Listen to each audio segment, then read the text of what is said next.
Welcome to crime confession. పుట్టిన ప్రతి వ్యక్తి నేరస్తుడు కాదు, అలా అని మంచోడు కాదు. నేరం చేసిన ప్రతి వ్యక్తి నేరస్తుల కుటుంబం నుంచి రాడు. పరిస్థితుల ప్రభావం లేదా క్షణికావేశంలోనో లేదా చెడు స్నేహంతోనో నేరాలు బాట పట్టి తర్వాత జైలుకి వెళ్ళిన తర్వాత వాళ్ళ పరివర్తన రావడం, లేదా కొంతమంది పోలీస్ అధికారులు వాళ్ళకి మార్చి మనుషులుగా మార్చడంతో అలాంటి వ్యక్తులను పరిచయం చేసే ఈ కార్యక్రమంలో ఈ వారం మన గెస్ట్ మన్నేరు రాజు. మన్నేరు రాజు అతని కెరియర్ గ్రానైట్ వ్యాపారిగా స్టార్ట్ అయ్యి తర్వాత నేరాల బాట పట్టింది.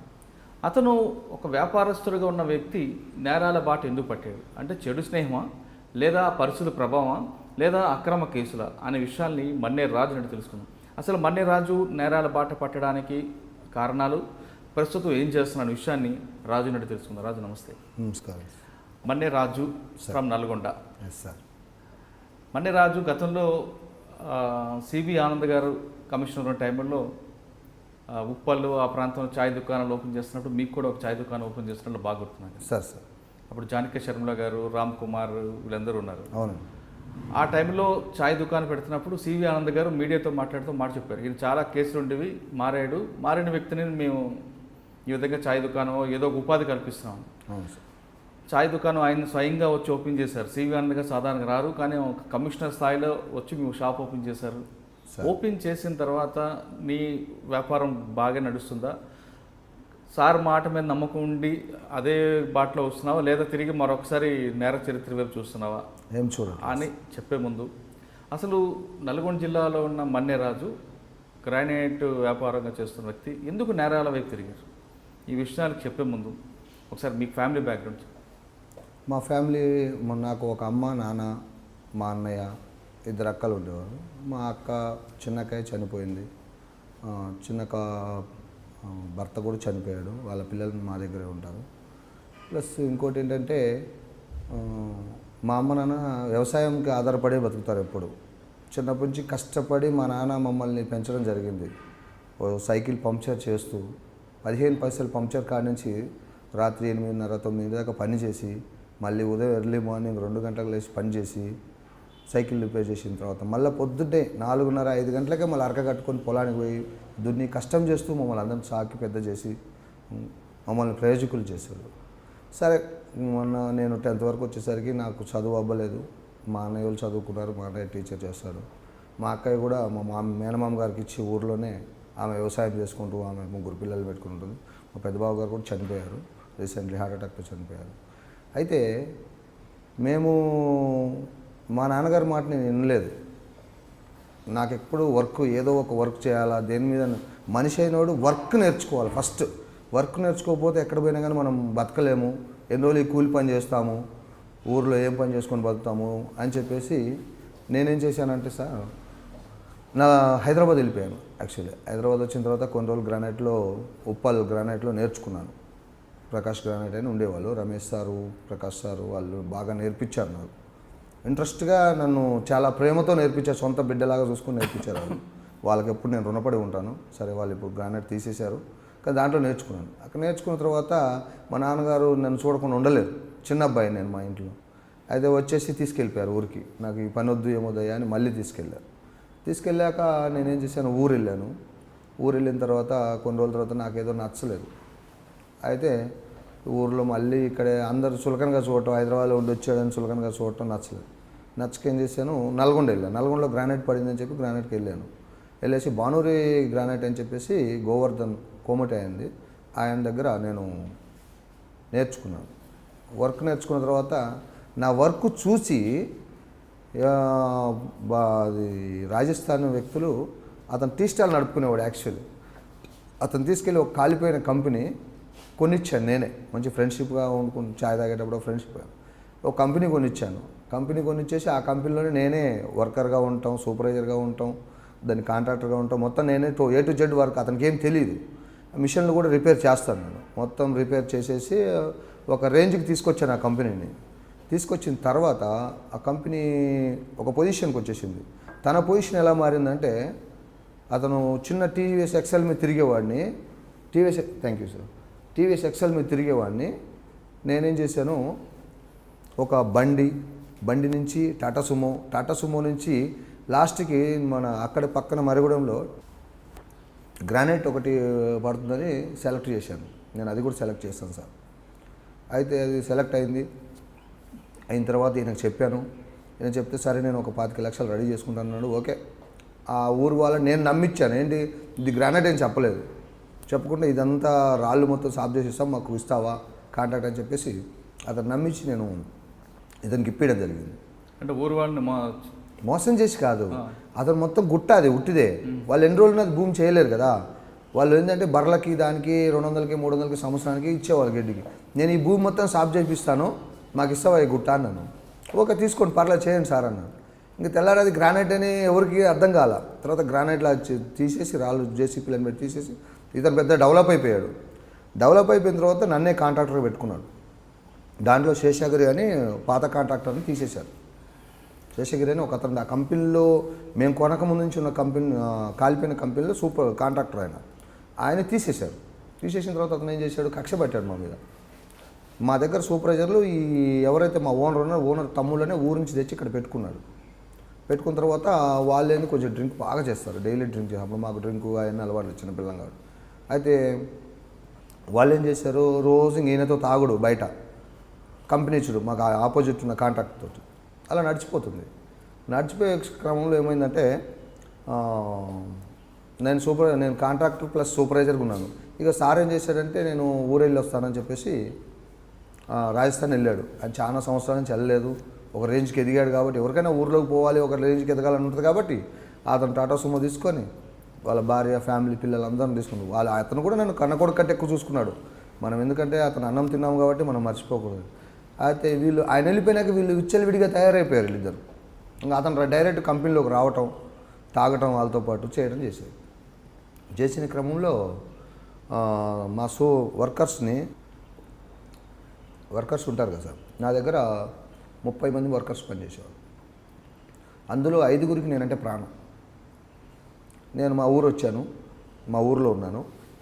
ఈ 5గురు వెళ్ళి డబ్బులు శాలరీ అడిగారు. శాలరీ టైం అయిపోయింది, నేను లేను, ఇయ్యమని వాళ్ళకి చెప్పాను. ఇయ్యలేదు. ఇవ్వకుండా నన్ను కొంచెం వల్గర్గా మాట్లాడారు. అతను ఉన్నాడంటే తాకుండా కూర్చున్నాడు, వల్గర్గా మాట్లాడారు. కొద్దిసేపటి నైట్ అతను వెళ్ళిపోయాడు.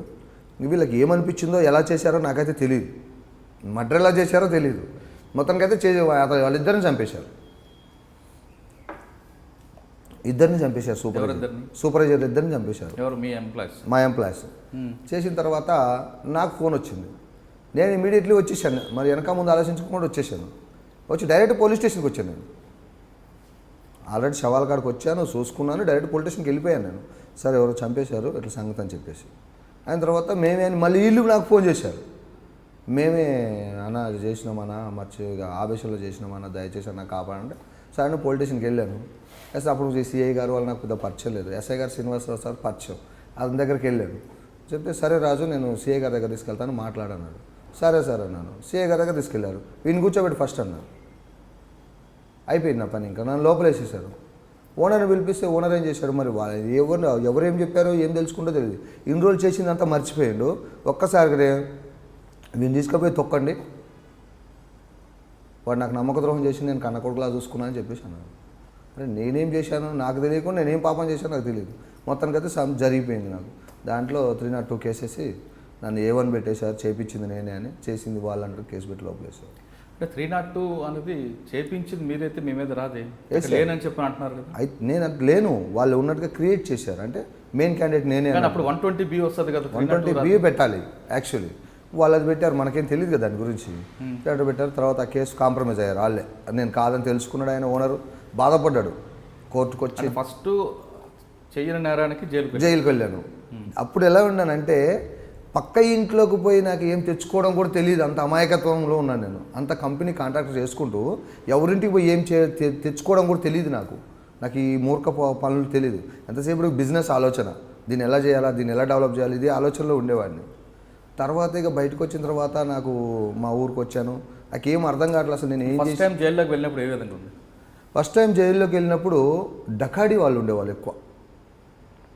డకాడీ మన స్టూవర్ట్ వ్యాపారం చేసుకుంటున్న మండే రాజు ఒక తెలియని నేరానికి చెయ్యని నేరానికి జైలుకి వెళ్ళినప్పుడు ఆ రోజు రాత్రి ఏమనిపించింది? చాలా ఏడిచాను సార్, చాలా అంటే చాలా ఏడిచాను. డకాడీ కేసులో ఉన్న వాళ్ళు కొంతమంది ఇప్పుడు వాళ్ళు మంచిగా ఉంటున్నారు ఇక్కడ. స్టోర్పురం దొంగలు వాళ్ళు చాలా మంచిగా ఉంటున్నారు ఇప్పుడు. శ్రీనివాస్, ఇంకపోతే ఆయన పేరు ఏం పేరు ఉంది, ఇంకా ముగ్గురు పేర్లు. అయితే వాళ్ళందరూ దగ్గర తీశారు, కూర్చోబెట్టుకున్నారు. చిన్నపిల్లగాడిలాగా ఉన్నానే మస్తు చిన్నగా ఉండేవాడిని. నేను మస్తు ఏడుస్తున్నాను. మిగతా వాళ్ళు చేశారు కాబట్టి వాళ్ళు ఏడవట్లేరు. నాకేమో ఏడుపు వచ్చేస్తుంది. నేను ఏం చేయకపోతే ఏంది ఇట్లా అయిపోయింది, మంచి అఫీషియల్గా బతికాను కదా. మా నాన్నలు ఏంది, మా నాన్నలు ఏమన్నా ఏడుస్తారు అని చెప్పేసి మా నాన్న దానికి వచ్చి జైలు కాడికి వచ్చి ఏడ్చుడు. ఇక వచ్చేసాను, కూర్చున్నాను ఆఫీస్లో. దాంట్లో కూర్చొని సూపరింటెండెంట్ సారు చాలా బాగా చూశాను. ఆయన కూడా వాళ్ళు ఏమన్నారు డెకాట్ చేస్తున్నారు? డకాటి కేసు వాళ్ళు ఉండి ఏం కాదు బిడ్డ, ఏం కాదులే, పోతావులే, 3 నెలల్లో పోతావు, ఏం కాదు, సరే చేయలేదు అంటున్నావు కదా, ఆ పాప నీకు ఉండదులే అని చెప్పి రోజు దగ్గర తీసేవాళ్ళు. కాకపోతే వాళ్ళు వేసుకోకుండా నమ్ముకొని రోజు ప్రేయర్ చేసుకునేవాళ్ళు. వాళ్ళతో పాటు నన్ను కూడా ప్రేయర్లో కూర్చోబెట్టుకొని రోజు ప్రేయర్ చేసేవాళ్ళు. అట్లా కొంచెం మంచిగా అయ్యాను.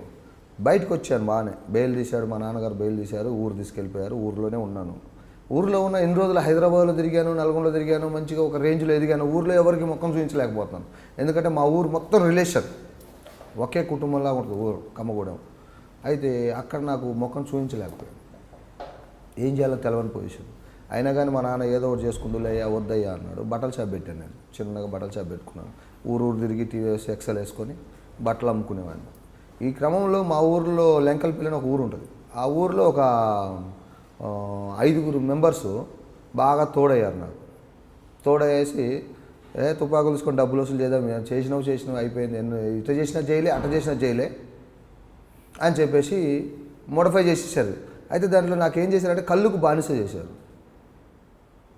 కళ్ళు అంతకుముందు నాకు ఏ బ్యాడ్ హ్యాబిట్ లేదు, కళ్ళుకు బానిస చేసేసారు. సరే కలిసి ఒకరోజు వెళ్దామని చెప్పి వెళ్ళాము. ఒక 3 కేసులు చేశాం.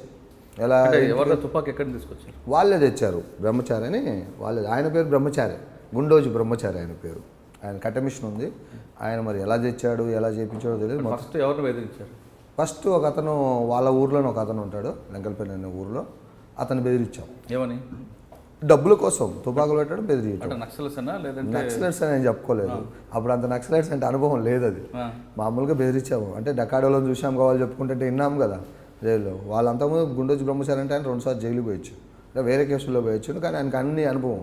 ఇంకా ఆయన చెప్పింది మేము సజెషన్ తీసుకున్నాం అన్నట్టు చేసాం. ఎంత వచ్చింది ఫస్ట్? ఎంత సార్ 5,000 10,000 వచ్చి 5,000 వచ్చినట్టుంది. అంతే. ఇంతమంది 5,000 వచ్చినాయి. తర్వాత అక్కడి నుంచి వెళ్ళేసి మేము చేసాం మన మన చండూరు దగ్గర దాన్ని ఏమంటారు, తుమ్మలపల్లి అనే ఊరు ఉంటుంది. అక్కడ ఒక కోమటాయాన్ని బెదిరిస్తే ఆయన దగ్గర ఒక 25,000 30,000 వచ్చింది. అప్పట్లో 2000లో వచ్చినాయి. వచ్చిన తర్వాత తెల్లారి నాకు మనసు ఒప్పలేదు. ఇక నేను కట్ చేశాను వాళ్ళని. వీళ్ళు తర్వాత దొరికినప్పుడు మళ్ళీ నా పేరు చెప్పారు. మళ్ళీ పోయాను లోపలికి. ఇక అది కంటిన్యూషన్ అయిపోయింది. ఇంకా పోయాను. ఇంకా నాకు రెండోసారి బెదిరించిన కేసుల్లో వాళ్ళు దొరికి మన పేరు చెప్పేశారు, నా పేరు చెప్పేశారు. అప్పుడు పోలీసులు ఇంటరాక్షన్ ఏ విధంగా ఉంటుంది? ఇంట్రాగేషన్ అంటే ఇంకా మామూలుగా సార్, కొట్టడం గిట్టడం అంటే అది కామన్. ఎందుకంటే కొట్టకపోతే ఎవరు చెప్పరు, దండించకపోతే చెప్పేవాడు ఎవరు సార్, నానా బుజ్జి అంటే ఎవరైనా చెప్పం కదా, అది కామన్ నడిచింది. తర్వాత నేనైతే ఫస్ట్ శ్రీనివాసరావు సార్, ఆయన పేరు కూడా శ్రీనివాసరావు, కమ్మాయన, ఆయనకి క్లియర్గా చెప్పేశాను, సార్ పరిస్థితి ఇది, నా మనసు చంపుకొని నేను చేశాను, నాకు చేయాలనే ఉద్దేశం లేదు అని చెప్పాను. సరే రా అన్నాడు. మంచిగా చూశాడు, అబద్ధం ఆడకూడదు. ఒక 1 month దాకా స్టేషన్లోనే తిరిగాను నేను, కానీ నన్ను ఎప్పుడూ ఒక మాట అనలేదు. సరేలే అన్నాడు. వాళ్ళని కూడా అడిగితే వాళ్ళు కూడా అదే చెప్పారు, వాడు మంచి బట్టలు బేరం చేసుకున్నాడు సార్, వాడిని అనవసరంగా మేము తీసుకొచ్చినాం సార్ అని వాళ్ళే క్లియర్గా ఒప్పుకున్నారు. దానివల్ల అయిపోయింది. తర్వాత ఇంకా నాకు ఊరిలో ఉండలేకపోయాను. నేను ఊరు పక్కనే 3 kilometer దూరంలో కేసు అయింది కదా, ఉండలేకపోయినా హైదరాబాద్ వెళ్ళిపోయాను. హైదరాబాద్ వెళ్ళిపోయిన తర్వాత ఈ శ్రీహరి, బైరి శ్రీహరి అంటాడు పరిచయం. ఇప్పుడు జైల్లో ఉన్నప్పుడు వాడేం చేసినాడు, నేను లేబర్ పని చేసుకుంటున్నాను సార్. వీడు సడన్లీ మనుషులు తీసుకొని వాళ్ళ భార్యని 2 పిల్లలు తీసుకొని నా దగ్గరకు వచ్చాడు. అన్న కొంచెం మా భార్యకు బాగలేదు, అవేర్ హాస్పిటల్, ఎల్బీ నగర్లో అవేర్ హాస్పిటల్ ఆపోజిట్లో ఉండేవాడిని నేను, డెడ్ ఆపోజిట్లో. చక్కగా నా కాడికి అడ్రస్ ఎలా దొరికిందో ఏమో తెలియదు, మొత్తానికి అక్కడికి వచ్చాడు. వచ్చేసి మా ఆవిడకి కొంచెం ఆపరేషన్ ఉంది, ఇక్కడనే ఉంటా అన్నాడు. ఉన్న తర్వాత సరేలే అన్నాను. ఉన్నోడు ఉండాలి కదా, భార్య హాస్పిటల్ అని చెప్పాడు కానీ హాస్పిటల్లో లేడు. నేనే పొద్దున్నే లేబర్ పనికి వెళ్ళిపోయేవాడు. నేను వచ్చేసరికి 12 అవుతుంది. ఈ లోపల వాడు స్నాచింగ్ కేసులు చేసుకొని వచ్చేవాడు. వాళ్ళు చిన్నప్పటి నుంచి స్నాచింగ్ కేసులు, వాడి బామ్మర్దులు 3 మొత్తం స్నాచింగ్ కేసులు. వాళ్ళు ఎత్తుకురావాలి, వాళ్ళ భార్య, వాళ్ళ అత్త, అమ్మాల. ఇది వాళ్ళ డ్యూటీ. మనకు తెలియదు అప్పుడు స్నాచింగ్ అంటే ఏదో ఇవన్నీ మనకు తెలియదు. ఎందుకు వచ్చిన గొడవ అంటే నేను మంచిగా బతున్నా మా వాళ్ళు ఎందుకన్నా మా దగ్గర జబ్బార్ సారు ఇప్పుడు ఎస్ఐ అయ్యిండు ఆయన వాళ్ళందరూ ఇప్పుడు మంచిగా బతున్నా అనవసరంగా డిస్టర్బ్ చేయదని ఎవరు రావట్లేదు వచ్చినా కలిసి వెళ్ళిపోతున్నారు మంచిగా ఉండాలి అని చూసుకొని వెళ్ళిపోతాం ఇంత కష్టం చేసుకుంటున్నాడు అని అయితే ఈ టైంలో వాడు చేసాడు బాగుండు 2006లో వాడు దొరికాడు సార్ శ్రీహరి ఎవరికి ప్రసాద్ సారు దొరికాడు ఈ ప్రసాద్ సారు ఏం చేశాడంటే అతన్ని దగ్గర తీసుకొని కొంచెం ఉందిలే ఆయనకి ఈ అమ్మాయి చాలా అందంగా ఉంటుంది ఆ పిచ్చి ఎక్కువ ఆయనకి ఆ రూట్లో వాళ్ళని ఏం అనలే వీడియో చేసిండు సడన్లీ బంగారం మొత్తం నాకు 3 కేజీలు ఇచ్చిన అని చెప్పిండంట అప్పుడు నేను నా పరిస్థితి ఏంటో తెలుసా సార్ పెద్దంబరపేటలో 300 రూపాయల రూమ్లో ఉన్నాను రేకుల రూమ్లో స్టవ్ కనీసం వండుకుంటాను గిన్నెలు లేవు నా దగ్గర చిన్న స్టవ్ 4-5 గిన్నెలు పెద్దబాబు కాలు కాలింది నా భార్య రెండోసారి ప్రెగ్నెన్సీ మమ్మల్ని తీసుకెళ్ళిపోయారు సామాన్తో సహా తీసుకెళ్ళాడు మేము పరిశాను ఏమైంది సార్ నేనేం చేయలే అంటే నువ్వేం చేయలే కానీ నీకు బయలు శ్రీహరి తెలుసా అంటే తెలుసు సార్ అని నా కాడికి వచ్చాడు 10 రోజులు ఉన్నారు సార్ హాస్పిటల్లో బాలకి ఏదో ఆపరేషన్ ఉంది అది ఉందని చెప్పేసి ఉన్నారు మళ్ళీ ఆపరేషన్ కాలేదని వెళ్ళిపోయారు సార్ అని చెప్పి అట్లా వాడు నీకేమీ ఇవ్వలేదా అంటారు ఏమి అంటే వాళ్ళ ఇంటి దగ్గర బండి వదిలిపెట్టిపోయారు సార్ హీరో వాడు బండి తీసుకొని వచ్చి ఉండ్రి బండి నాకానే వదిలిపెట్టిపోయారు దాని కాగితాల్లో ఏం లేవు నేను కట్టెల మిషన్కి పోతాను కొంచెం దూరం ఉంటుంది హౌసింగ్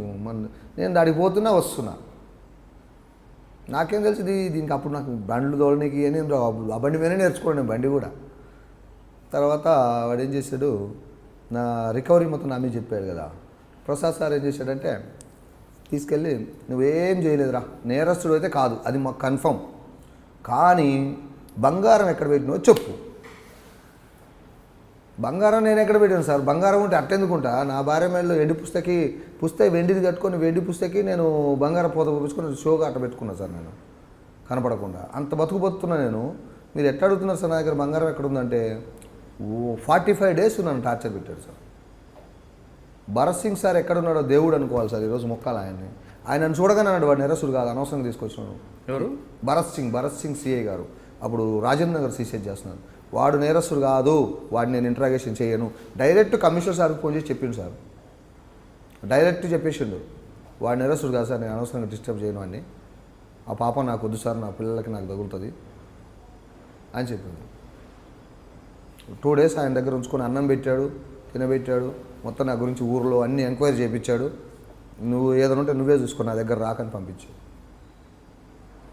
పంపించిన తర్వాత ఈయన తీసుకొచ్చి నన్ను బాగా కొట్టాడు సార్ నువ్వు వాడి పోయినాక ఒప్పుకోవా బంగారం ఇప్పివా నేను చెప్పా కదా నీకెందుకు నువ్వు పోయి ఉట్టి తిప్పి నువ్వు షాపులు నేను చూపిస్తా కదా షాప్ కాడ నేను ఆపుతా దీనికి ఇచ్చినా అని చెప్పి అంతే నేను చూసుకుంటా అనేవాడు అప్పుడు ఈ సీసీ కెమెరాలు ఎక్కువ లేవుగా సార్ సీసీ కెమెరా అంటే వాడు ఫుటేజ్ చూస్తాడు ఇప్పుడు అది లేదు కదా అందువల్ల నేను చెప్పేవాడు నేను ఇది ఇంద్ర బాబు అనుకున్నాను నేను ఏది చెప్పట్లేదు అలాగే కూర్చొని ఉంటున్నాను రోజు లాస్ట్కి బాధపడలేక ఆయన కొట్టే బాధ వాళ్ళకి చేయి కోసుకున్నాను భయపడ్డాడు అప్పుడు భయపడి పక్కన కూర్చోబెట్టాడు ఈ లోపల నా భార్యకు భయమైంది నన్ను చూపించలేదు చేయి కోసుకున్నాను కదా అందుకే చూపించలేదు ఆమె ఏం చేసింది సార్ ఇది అంటే ప్రసాదరావు సార్ ఏం చేసిందంటే ఆయన తప్పు కప్పిపుచ్చుకోవడానికి ఒక 7,000 రూపాయలు నా భార్యకి ఇచ్చి రేషన్ కొనుక్కోపోమ్మా వండుపోమ్మా ఇటు రావాక అని చెప్పిండు ఏ భార్యకైనా ఏమనిపిస్తుంది సార్ కడుపు నుండి తినాలనిపిస్తుంది ఆ భర్త ఆడ ఉంటే దెబ్బలు తింటాడేమో పోలీస్ స్టేషన్ అంటే దెబ్బలు తింటారని భయమే కదా నేనేం చేసింది చక్కగా ఒక లాయర్ని కలిసింది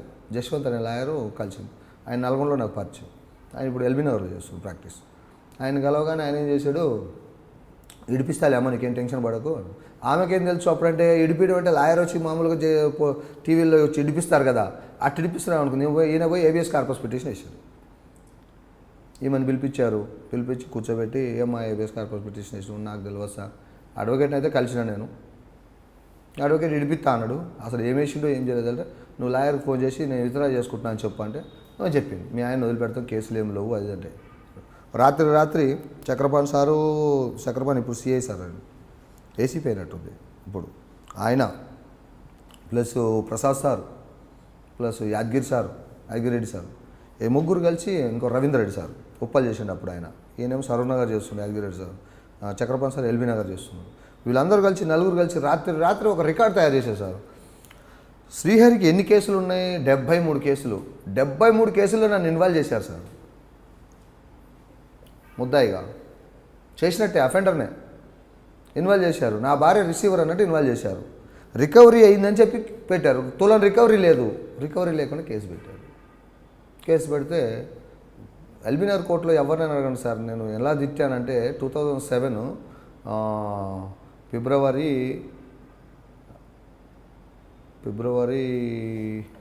2వ తారీఖు నేను కూసిన కూతలు నా జీవితంలో నేను పుట్టినప్పటి నుంచి కూయలేదు సార్. అలాంటి భయంకరమైన కూతలు కూర్చాను.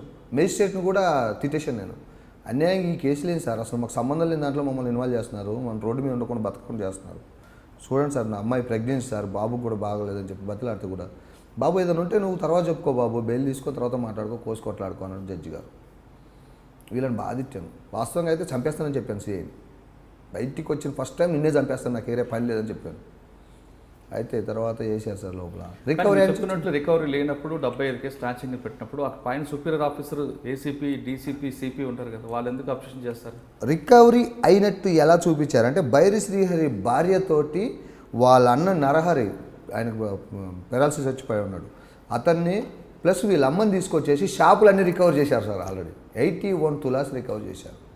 దానికి బాగా బంగారు షాపుల్లో ఊరిననే చెప్తారు. నన్ను ఎవరు గుర్తుపట్టరు కదా, నేను నేరస్తునిగా పెట్టినప్పుడు నన్ను గుర్తుపట్టాలిగా. 81 తులం ఇప్పించినప్పుడు గుర్తుపట్టరా సార్? సిటీలో గుర్తుపడతారుగా. మరి నన్ను ఎవరు గుర్తుపట్టరు, నా భార్యను ఎవరు గుర్తుపట్టరు. వాళ్ళని ఇప్పుడు తీసుకొచ్చి కట్టెలు పెట్టినా గుర్తుపడతారు. వాళ్ళని వాళ్ళు రాని అలా తీసుకొచ్చి అన్ని రికవర్ చేయించిండు. ఇంక వాళ్ళకి అందరికి ఎంత 10,000 12,000 ఇచ్చిండంట.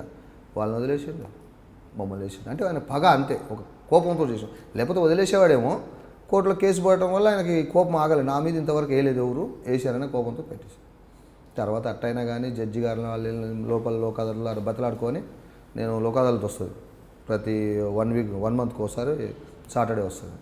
అప్పుడు బతిలాడాను జడ్జి గారిని. పాపం జడ్జి గారు మొత్తం పర్సనల్ బాండ్స్ అన్నీ రాసేసి నా భార్యను ఫస్ట్ రిలీజ్ చేసేసారు.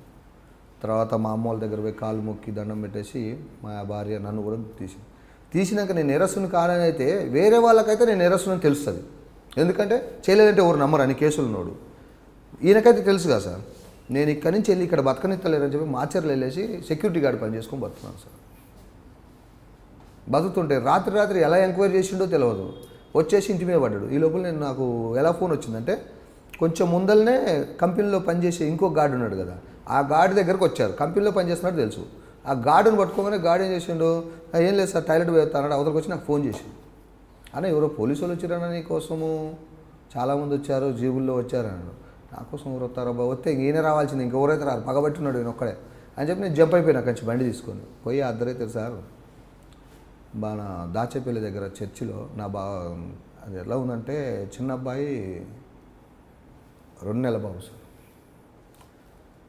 బట్టలు గుళ్ళు అలా దనదన బండి మీద వెళ్ళి నేను చర్చిలో కూర్చొని చర్చి పాస్టర్ని బతలాడు, పడుకోబాబు సెల్ ఫోన్లో బ్యాలెన్స్ లేదు సార్, నాకు ₹1 దేవుడు ఆ ₹1 ఎంతమందికి అంటే ఒక 20 మందికి ఫోన్ చేసి ఉంటాను. ఎలా చేసి ఉంటాను సార్, సెల్ ఫోన్ షాప్ అతను గుర్తొచ్చాడు సార్. అతనికి మెసేజ్ పెట్టా, అన్న నా ప్రాబ్లం ఇది ఉంది, దయచేసి దండం పెడతాను, నాకు దీంట్లో మేము బ్యాలెన్స్ చేయాలి. 500 బ్యాలెన్స్ చేశారు సార్. అతనికి నాకు సంబంధం ఉందా సార్, బ్యాలెన్స్ చేశారు. ఆ బ్యాలెన్స్ అందరికీ ఫోన్ చేశాను సార్, ఎవరైనా ఒకరు పైసలు లేకపోతారా, తెల్లారి లేదు సార్, టిఫిన్ చేస్తాను కూడా డబ్బులు ఉన్న దగ్గర. వచ్చేసి దాచపల్లిలో హోటల్ కాడ కూర్చున్నాను, పొద్దున్నే ఎవరైనా వస్తారు చూద్దాము, ఎవరు ఫోన్ చేయలేదు, అడ్రస్ అయితే చెప్పేశారు. 1 by 1 వచ్చారు సార్. స్నేహితులు కూడా మంచి వాళ్ళు ఉంటారు, అప్పుడు చూపించారు సార్. వచ్చి ఓడి దగ్గర తెలిసిందో ఒక 10,000, ఒక 5,000, 3,000 ఎంత ఉన్నా తెచ్చిచ్చారు. అవి తీసుకొని మా భార్యను ఒక దగ్గర పెట్టి, ఇంక అప్పుడు నాకు మైండ్ క్రాక్ అయిపోయింది సార్. నేను తప్పించుకొని తిరగడం ఎందుకు, చెయ్యకుండా తప్పించుకొని తిరుగుతున్నాను కదా, చేస్తే ఏం చేస్తారో చూస్తా అని చెప్పేసి 3 రోజుల్లో నల్లగొండలో ఎస్పీ గారిని కూడా నిద్రపోనీలే సార్. నేను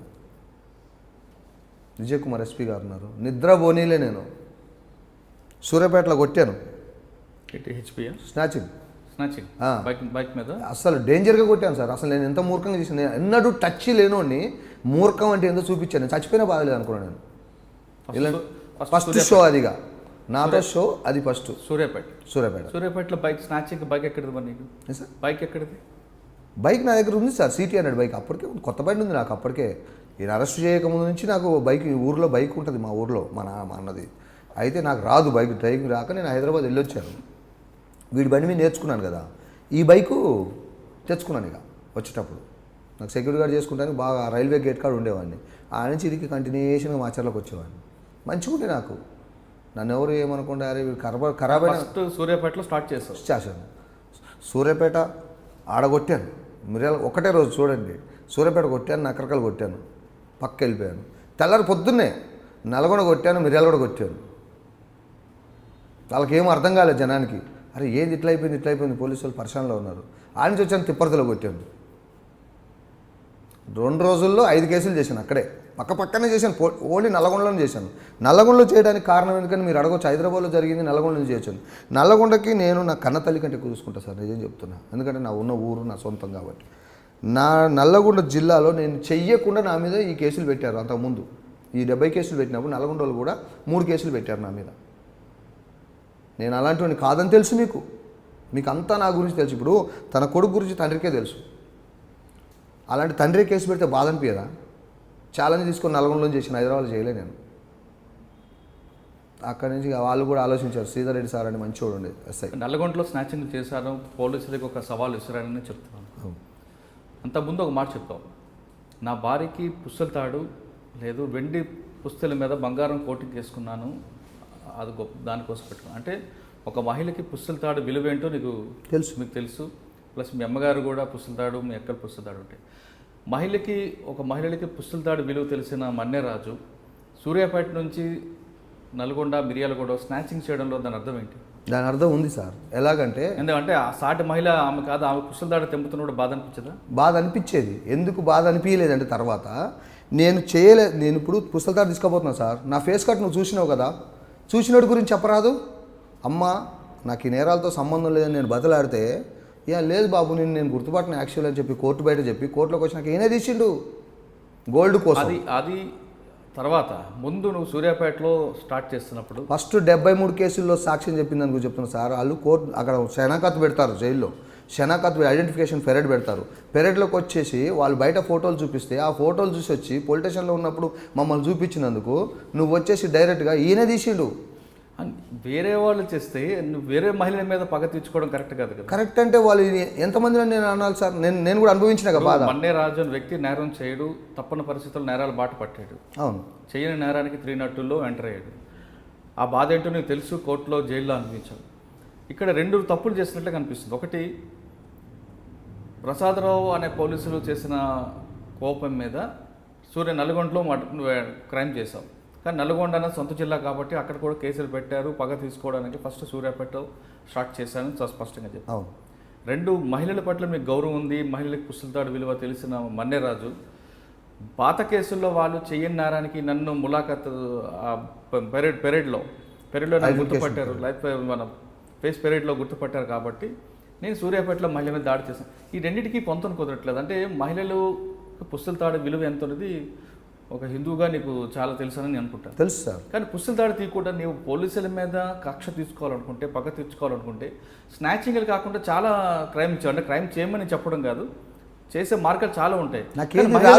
నువ్వు టార్గెట్ చేయడం కరెక్ట్ కాదేమో. నాకేది రాదు యాక్చువల్లీ. అప్పటికి నాకు ఏ కేసు చేయడానికి రాదు. ఈ కేసులు రాదు కాబట్టి స్నాచింగ్ ఎలా వచ్చింది, ఎలా నేర్చుకోగలిగినా అంటే లోపలికి ఎవరైతే బైర్ శ్రీహరి ద్వారా నేను వెళ్ళానో వాళ్ళు పోయేసరికి వాళ్ళు అక్కడనే ఉన్నారు. సూర్యాపేటలో ఫస్ట్ స్నాచింగ్ ఎలా చేసావు? బైక్ మీద వెళ్తూ ఆపోజిట్ మనిషి వస్తుంది కదా, మనం ఇలా గుంజేసుకొని వెళ్ళిపోయేవాడిని.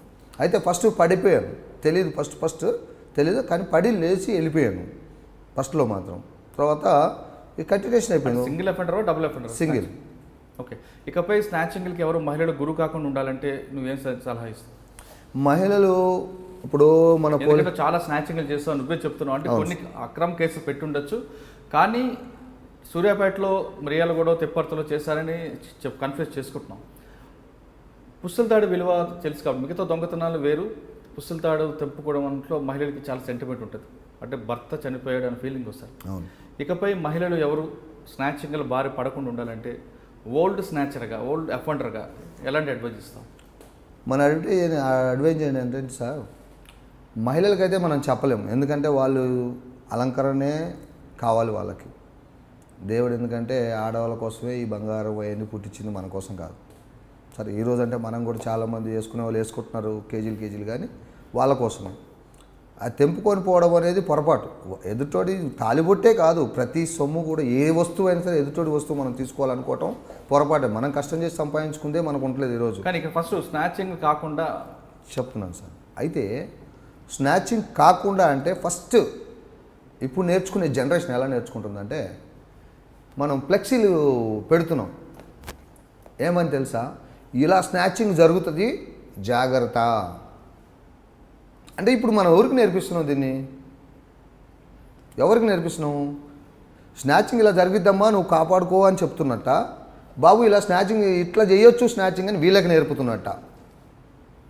అంటే అది చూసే విధానం బట్టి ఉంటుంది. ఇప్పుడు మహిళలు ఆ విధంగా జాగ్రత్త పడొచ్చు అని పోలీసులు వస్తుంది, లేదా కొంతమంది కొత్త క్రిమినల్స్ నేర్చుకుంటారు. ఆ కొత్త క్రిమినల్ గురించి ఒక మాట చెప్తాను సార్. ఒక అతను చిన్న టీ స్టాల్ పెట్టుకొని, చిన్న డబ్బా బండి పెట్టుకొని బతుకుతున్నాడు. తనకు కొంచెం కష్టం, బాగా కష్టం, భయంకరమైన కష్టం వచ్చింది. బాధల్లో ఉన్నా సరే అదే టీ స్టాల్ నమ్ముకొని తనకి ఏం రాదు, కష్టం చేయడం తప్ప బతుకుతున్నాడు. ఫైనాన్సులు తీసుకుంటున్నాడు, ఏదో కట్టుకుంటున్నాడు, ఏదో బతుకుతున్నాడు సార్. సడన్లీ పోలీసు వారు ఏం చేశారంటే ఎదురుగా పెద్ద ఫ్లెక్సీ పెట్టారు. ఇలా స్నాచింగ్లు జరుగుతాయని ఒక 5 ఫోటోలు దాంట్లో దించి, ఈ రూట్లో జరుగుతాయి, ఇలా జరుగుతాయి, ఇలా జరుగుతాయని చూపించారు. రోజు అది చూసేవాడు, పని చేసుకునేవాడు. రోజు అది చూసేవాడు, పని చేసుకునేవాడు. ఒకరోజు గోల్డ్ షాప్ అతను ఛాయ్ తాగడానికి వస్తే, అన్న తులం గోల్డ్ ఎంత నడుస్తుంది అన్న అని అడిగాడు. అన్న 20,000 దాకా ఉంది. 20,000 ఓ పుస్తకాడు ఎన్ని తులాలు అయిద్దన్న మా ఏమో చెప్పిద్దాం అనుకుంటున్నా అంటాడు. ఓ 4 తులాలు 3 తులాలు ఉంటుంది అన్నమాట. 3 తులాలు నేను 10,000కి 5,000కి ఇన్ని కష్టాలు పడుతున్నా. 10 నిమిషాలు కష్టపడితే ఏమొస్తుంది, ఈ కష్టాలన్నీ తీరిపోతాయని వాడు ఫస్ట్ ఒకటి కష్టపడి ఒకటి చేసే విధానాన్ని చేసిండు ఏం తెలియనట్టు మళ్ళీ వాడి టీ స్టాల్ నడుపుకుంటుంటే ఎవరికేమైనా అనుమానం రాదు. కొత్తవాడు పోలీసు చేస్తే పాతలు మాలాంటి వాళ్ళు ఉండరు, వాడిని పడుకొని తుక్కు కొడతారు. చెప్పు అంటే ఏడు చెప్తాం, మాకేం తెలీదా, ఏరియా తెలీదా? ఏరియా తెలిసినా కానీ ఏమో నేను చేసినా అని ఒప్పుకుంటాం, దెబ్బలు దాటుకోలేక. అంతే కదా. యానోసాడు ఎవరిదో గోల్డ్ షాప్ చూపిస్తాం, వాడు బలైపోతాడు, వాడిని మీకు ఇప్పించేస్తాం. మీరు కేసు పెడతారు, ఆ కేసు పోతే పోయితారు నాయన 3 నెలలు అని చెప్తాం, పోతాం, తిరుగుతాం, వస్తాం. అది వేరే విషయం. వీడు తర్వాత అంచెలంచెల కొన్ని రోజుల తర్వాత దొరికాడు. ఎలా దొరికాడంటే కంటిన్యూషన్ చేయడం మొదలుపెట్టాడు. అంటే వాడికి అది అలవాటు అయిపోయింది. ఇక ఫ్రీగా డబ్బులు వస్తున్నాయి, ఏమో ఎన్ని రోజులు నడుపుతాయి ఈ ఓటలు నడపడం తక్కువ అయిపోతుంది, ఇంకా రోజు రోజుకి తగ్గిపోతుంది ఇది. ఎందుకంటే డబ్బులు వస్తున్నాయి కదా, ఈ ఓటల మీద ఎవడో కష్టపడతాడని చెప్పి కష్టాన్ని వదిలేశాడు, సుఖానికి అలవాటు పడ్డాడు. తర్వాత దొరికాడు. అతన్ని ఇంటర్వ్యూలో అడిగితే ఫస్ట్ మాట చెప్పింది ఏంటంటే, నా ఎదురుగా ఫ్లెక్సీ ఎవడబెట్టి నాకు నేర్పిమన్నాడు మిమ్మల్ని, మీరు నేర్పించారు, నేను చేశాను. దీనికి అర్థం ఏంటి సార్? అంటే ఇక్కడ చూసే విధానం బట్టి ఉంటుంది. ఒకటి ఈజీ మనీకి అలవాటు పడినాడు ఎలాగైనా చేస్తారు, ఒకటి. 2 మూడో విషయం, ఇప్పుడు మీ ఇంటర్వ్యూ చూస్తున్న వ్యక్తి 2 రకాలు కనిపిస్తుంటారు. మన్నేరాజు వ్యక్తి మారాడు, వీళ్ళని చెయ్యొద్దు అని చెప్తున్నాను నేను. చూసే వ్యక్తులు కూడా మీలో మంచి కోణం చూసుకోవచ్చు, చెడు కోణం చూసుకోవచ్చు. దాన్ని మనం బ్యారేజ్ చేయడం చాలా ఇంపార్టెంట్. అంచనా వేయలేం, చూసే విధానం బట్టి కూడా ఉంటుంది. అది ఇప్పుడు మన్నేరాజు అనే పాత క్రిమినల్ దగ్గర ఎలాంటి కష్టపడ్డాడు, ఎలా పైకి వచ్చాడు అని నేర్చుకునే వాళ్ళు కూడా ఉంటారు. ఓకే, మన్నేరాజు వ్యక్తి ఇలా చేస్తే ఈ స్థాయిలో వచ్చాడేమో, ఇలాగ మెయిన్ కూడా రావచ్చు కూడా నేర్చుకునే ఉంటారు. అందరూ వీళ్ళకి వస్తారని చెప్పలేం. కానీ ఫ్లెక్సీ చేయడం అనేది పోలీసులకు పబ్లిక్లో అవేర్నెస్ కోసం చేసే ప్రోగ్రామ్, దాన్ని చూసి వాడికి పొరపాటు అనట్లేదు సార్. అది ఆ విషయం పక్కన పెడితే, ఓకే, నేను మహిళలు స్నాచింగ్లు గురి కాకుండా ఉండాలంటే ఏం చేయాలనేది నేను పాత నర్సులు అడిగాను. ఇప్పుడున్న దాంట్లో సీసీ కెమెరాలు పెట్టిన తర్వాత స్నాచింగ్లు కావడం చాలా తక్కువ అయిపోయినాయి సార్. చాలా క్రైమే తగ్గిపోయింది. దగ్గర 50% క్రైమ్ తగ్గిపోయింది. స్నాచర్స్ అనేవాళ్ళు ఏంటంటే మ్యాక్సిమం మేము లోపల ఉన్నప్పుడే చాలామంది ఇప్పుడు కొత్త పిల్లలు తయారయ్యారు. కొన్ని కేసులు స్నాచింగ్తో పాటు మహిళల పట్ల అసభ్యంగా ప్రవర్తిస్తున్న కేసులు కూడా కనిపిస్తుంటాయి. అది పొరపాటు సార్. దాన్ని అయితే ఎవరం కూడా ఒప్పుకోము. అయినా అసలు యాక్చువల్లీ నేరమే, పొరపాటు సార్. అది చేయడం, తాలుబొట్టు తెంపడం అనేది మరీ ఘోరమైనది. ఆ పాపం అనేది చాలా డేంజర్గా ఉంటుంది. ఆ పాపం అనుభవించడం నేను కాబట్టి నాకు తెలుసు ఆ బాధ. అంటే ఆ పాపం ఏ విధంగా అనిపించారు? నా భార్య అంటే నాకు చాలా ఇష్టం సార్. నాది లవ్ మ్యారేజ్, ఇంటర్కాస్ట్ మ్యారేజ్. ఇప్పుడంటే 2004 ఫిబ్రవరి 22వ తారీఖు నా మ్యారేజ్ అయింది. అన్ఎక్స్పెక్టెడ్గా మ్యారేజ్ అయింది. అమ్మాయి చాలా పేదమ్మాయి, ఎస్సీ అమ్మాయి, పేదమ్మాయి. నేను చేసుకున్న రోజు నుంచి నా చేసి పెట్టుకోలేదు. నేను ఎన్నెన్నో తప్పులు చేశాను, తర్వాత భయంకరంగా తప్పులు చేశాను, ఆలోచించలేదు. తర్వాత నా భార్యకి కొంచెం మెదడులో నరాలు పని చేయక బ్లడ్ క్లాట్ అయిపోయి పని చేయకపోయేది, ఎక్కడ పడితే అక్కడ పడిపోయేది. అసలు ఎందుకు జరుగుతుందని అప్పుడు మనకు తెలియదు.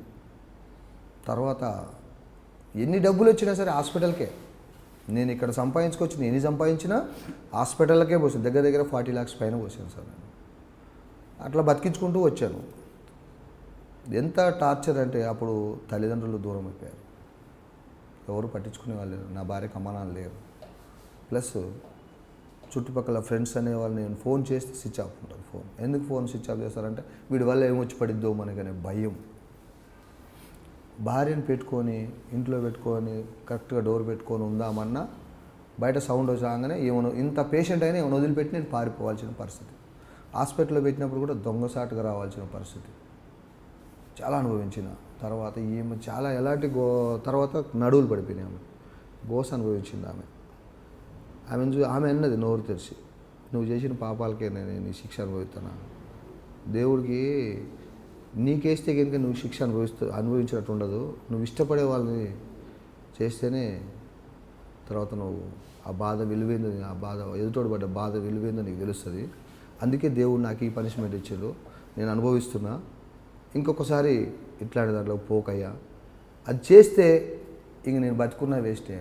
నన్ను నువ్వు కాపాడుకోలేవు ఎట్టయినా, కానీ పిల్లల్ని కాపాడుకో అంటే ఇంక రాను రాను పాపం ఏంటంటే ఇంక నేను చేసుకుంటూ పోతుంటే ఆమె వరకు పాపాలు వెళ్ళిపోయింది. మిగతా పాపాలకు మళ్ళీ ఎవరు బలి అవుతారు? ప్రాణంగా ప్రేమించిన పిల్లలు బలి అవుతారు. అట్లా బాగా మోడిఫై చేసిన భార్య, చాలా ఏడు చేసిన. అసలు నేను ఎందుకు వచ్చినా ఈ ఫీల్డ్లోకి, ఎలా బతికేవాడిని, ఎలా వచ్చాను, నాకు వృత్తి రాదా? ప్రతి ఒక్కడికి మాత్రం చెప్పడం మాత్రం, ఎదుటోడికి చెప్పడం మాత్రం ఎలా చెప్తానో తెలుసా సార్, నేరస్తుడుగా ఎప్పుడు బతకదు. నేరం వల్ల చరిత్రహీనుడైతే తప్ప చరిత్రకారుడు కాలేడురా అని చెప్పి నేను ప్రతి ఒక్కరు చెప్తాను. జైల్లో కూడా మీరు ఎవరైనా అడగండి, బ్రహ్మచారిని అడగండి, ప్రసాద్ రెడ్డిని అడగండి, వీళ్ళందరికీ నేనే మోడిఫై చేసింది. యాక్చువల్లీ ఫస్ట్ నాకు పెట్టించారు. నేను నా కాడికి రాగానే మొత్తం నేను అదే చెప్తాను, వద్దబ్బా మనకి చరిత్ర వద్దు, మంచి లైఫ్ దొరికిందని చెప్పేవాడిని. కానీ నేను అంతకుముందు అంటే చేసిన తర్వాత, ఈ పెట్టిన తర్వాత కాకుండా వీళ్ళందరూ చెప్పేవాడిని జైల్లో. మీ భార్య చెప్పిన తర్వాత మార్పు వచ్చింది? అసలు నా మనసే మారిపోయింది సార్. ఆమె ఆరోగ్యం ఎలా ఉంది? చనిపోయింది సార్. అయ్యో, 40 lakhs ఖర్చు పెట్టాను. ఆమె కొన్ని సంవత్సరాలు బతకడానికి కారణం వెంకటరమణ సార్. ఈరోజు వెంకటరమణ సార్ నాకు ఒక తండ్రి లాగా సార్. నేను చెప్తున్నాను, ఆయన ఒక డిఎస్పీ రేంజ్కి ఎదిగినా నన్ను మాత్రం మర్చిపోలేదు సార్.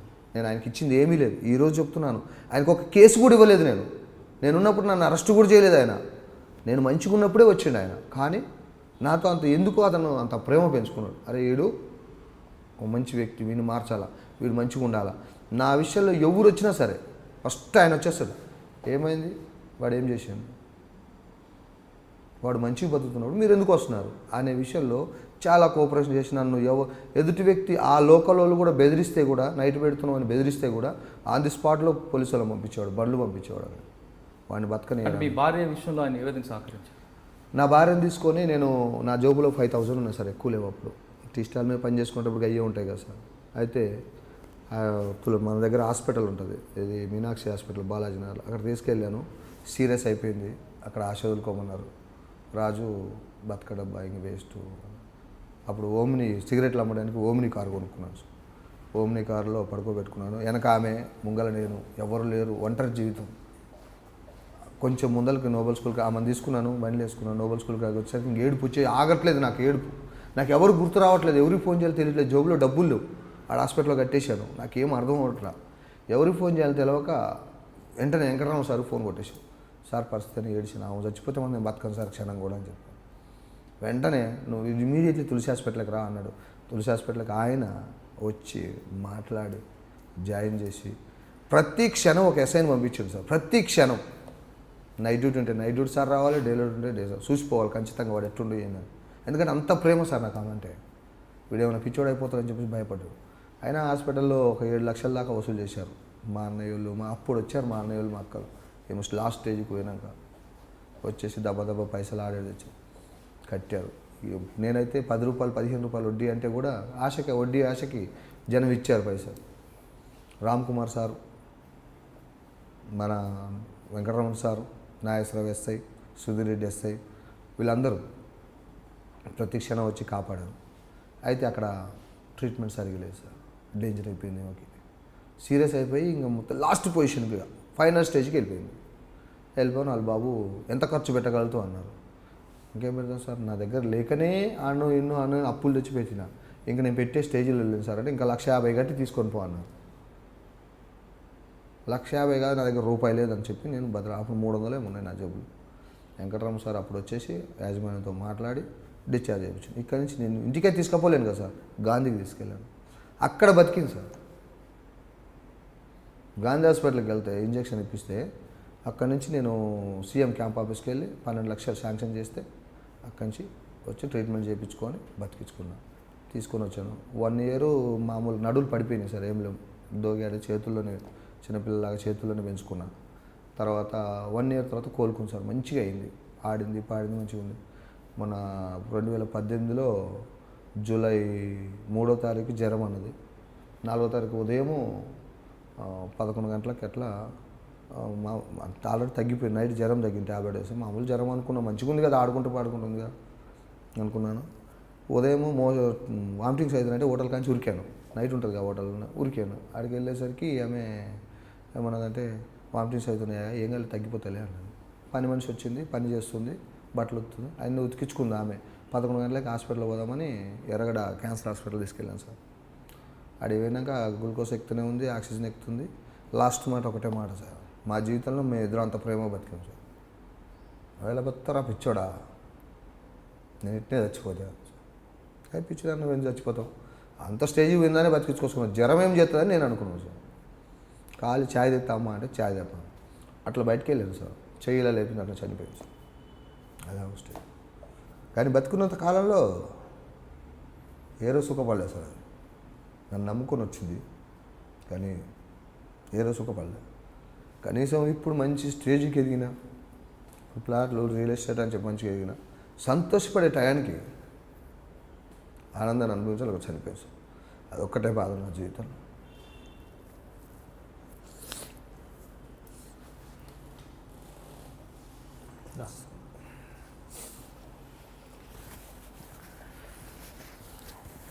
కష్టాల్లో తోడుండే భార్య ఉంటే సార్ ఏదని చేశారు. ఈరోజు నేను మారి ఈ స్టేజ్లో మీ ముంగలు కూర్చున్నా అంటే కారణం ఆమె సార్.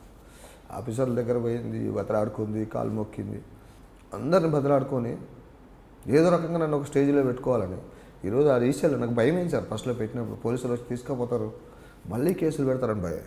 అయితే ఏమెప్పుడు కూడా నీకెందుకు, నేనున్నా నీకెందుకు, ఎవరు వచ్చి నేను మాట్లాడతా, నువ్వేం తప్పు చేసినావు, నువ్వు తప్పు చేయకుండా చాలు, నువ్వు తప్పు చేయకపోతే నేను 100 మంది వచ్చిన మాట్లాడతా అని చెప్పేసి ఎంటుండి ప్రాణం బాగాలేకపోయినా ఛాయ్ కొట్టేటప్పుడు కానీ చాలా కష్టం చేసినా సార్. ఛాయ్ బండి మీద చాలా రిస్క్ తీసుకున్నాగా. ఎందుకంటే సార్ నన్ను నమ్మి, ఫస్ట్ నన్నే నమ్మి నా కోసం అడదాకా వచ్చి ఆయన హోటల్ పెట్టాడు. తల్లిలాగా జానకి శ్రీరామ్లో మేడం గారు కన్న తల్లి కంటే ఎక్కువ చూసిస్తాను, అబద్ధం ఆడకూడదు. ఆన్ ది స్పాట్ ఫోన్ చేసేది పోలీస్ స్టేషన్కి, ఏదున్నా సరే. అర్ధరాత్రి 2 గంటలకి ఐపీఎస్ ఆఫీసర్ మనకు ఫోన్ ఎత్తుతారా సార్, మనం ఎవరో సార్. మన ఫోన్ చేస్తే అర్ధరాత్రి 12 గంటలకు 1 గంటకు కూడా ఫోన్ చేస్తే రెస్పాండ్ అయ్యి ఎమ్మటే వాళ్ళకి ఫోన్ చేసేది. వాడు చూడండి, వాడికి ఏదో ప్రాబ్లం వచ్చిందంట, అట్లా చూసేది సార్. అలా మనం అంటే ఈ మారక ముందు కొన్ని కేసులు చెప్పకుండా ఆగినట్లేదు, స్నాచింగ్ తర్వాత మరి వేరే కేసులు లేవు. స్నాచింగ్ తర్వాత ఏం లేవు సార్ నాకు. కానీ పోలీస్ రికార్డులో మన్యరాజు స్నాచింగ్లు, నైట్ హెచ్బీలు కూడా చీచీ లేవు సార్ నాకు. ఇలాంటివి ఏరే అఫెన్సే లేదు సార్ నాకు. ఇదే ఈ పెట్టిన తర్వాత నాకు బాగా కుషాగూడతో లాస్ట్గా అరెస్ట్ అయ్యే కేసుల్లో కుషాగూడలో శ్రీనివాస్ గౌడ్ అని కానిస్టేబుల్ ఉండేవాడు సార్. మనం ఎందుకంటే కానిస్టేబుల్ కూడా మనకి ఎలా ఉపయోగపడతారు, కొంతమంది మానవత్వం ఉన్న వాళ్ళు ఎలా ఉపయోగపడతారో ఆయన చూసి నేర్చుకోవాల్సింది చాలా ఉంది సార్. ఎందుకంటే ఆయన లేకపోతే నేను ఈరోజు లేను సార్, వాస్తవం చెప్పాలంటే. నా భార్యకు సీరియస్గా బయట ఉంటే కూడా ఆయన ఒక సొంత అన్నలాగా తన జీతంలోంచి నెలకు 2,000 ఇచ్చేవాళ్ళు. ఎవరు సార్? ఆయన పేదోడు, చాలా పేదోడే. తన జీతంలోంచి నెలకు 2,000 ఖచ్చితంగా అమ్మాయికి ఇచ్చేవాడు. ఉండమ్మా, రాజు మంచిగా ఉంటాడమ్మా, నీకేం టెన్షన్ లేదు. అంటే కుషాగూడలో ఏ కేసు చేస్తావు? స్నాచింగ్ కేసు లేదు సార్. ఎక్కడైనా నల్గొండలో పోలీసుల మీద కోపంతో చేసావు అంతే. దాని తర్వాత ఇంకా కంటిన్యూషన్ చేశాను సార్ కేసులు. ఎక్కువ స్నాచింగ్లు ఎక్కడ చేసావు? ఎక్కువ స్నాచింగ్ హైదరాబాద్. ఇంకా హైదరాబాద్లో ఎక్కడ, ఏ లిమిట్స్లో? హైదరాబాద్ కుషాగూడలో ఒక 9 కేసులు అయినాయి. తర్వాత పోతే సార్ వీళ్ళు పెట్టిన 70 కేసులే. ఇంకా మనం చేసింది ఏం లేక. దాదాపు పోలీసు రికార్డు ప్రకారం కాకుండా మీరు సొంతంగా ఒప్పుకున్న స్నాచింగ్ కేసులు కనిపిస్తున్నాయి సూర్యాపేటలో కానీ, తిరుపతిలో కానీ, కుషాగూడ ప్రాంతాల్లో. సార్ ఇప్పుడు మానేసిన మన్యరాజు ఇకపై ఏ మహిళ కూడా పుస్తల తాడు తెగిపోకుండా ఉండాలంటే అంటే స్నాచర్స్ వస్తున్నప్పుడు వాళ్ళు కాపాడుకోవాలంటే ఎలాంటి జాగ్రత్త తీసుకోవాలి? అంటే చాలామంది చెప్తుంటారు పోలీసులు పైన చీర కొంగు బయటికి కనబడకుండా కప్పుకోవాలని అంటారు కొంతమంది.